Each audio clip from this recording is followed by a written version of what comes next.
Hello everyone, যারা fat loss প্রসেসিংয়ে আছো তাদের জন্য একটা দুর্দান্ত টিপস নিয়ে এসেছি।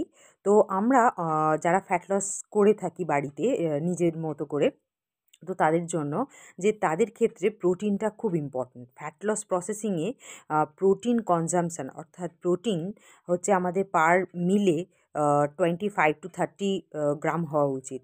তো সেটা আমার হচ্ছে কি না সেটা আপনাদের কিন্তু খেয়াল রাখতে হবে।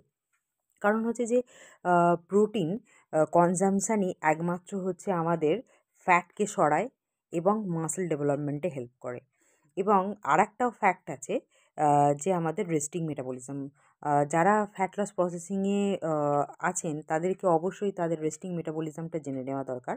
কারণ রেস্টিং মেটাবলিজম অনুযায়ী কিন্তু আপনার ডায়েটের ক্যালোরি সেট করা উচিত।